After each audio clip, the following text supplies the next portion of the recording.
marafiki wako wengi ambao tumewahi kuambatana nao na kushirikishana nao. Ukijikumbuka hata wewe mwenyewe umekuwa na marafiki wengi, lakini kati ya marafiki hao umetengana nao kwa sababu walikosa sifa za kwa wake. Aidha ni wewe ulikosa sifa, wao wakakuacha.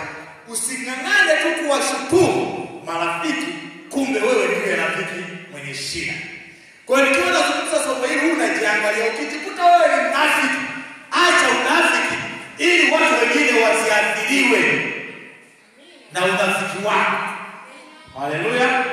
Lakini ukikuta rafiki uliye naye ni mnafiki, achana naye ili asikushirikishe unafiki wake, usiathiriwe maisha yako. Nataka nikuhakikishie utaathiriwa maisha yako kwa sababu ya unafiki wa rafiki yako uliyemchagua.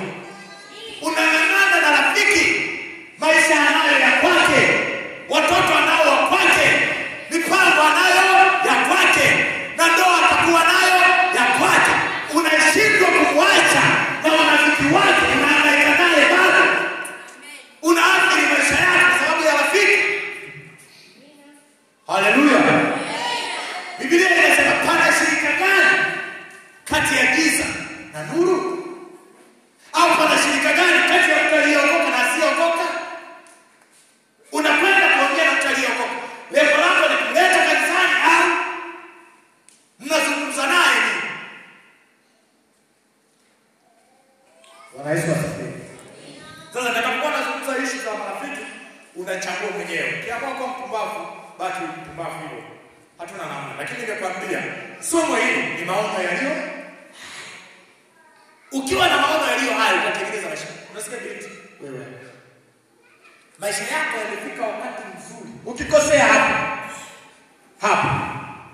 Ukikosea hapo utajuta maisha yako yote.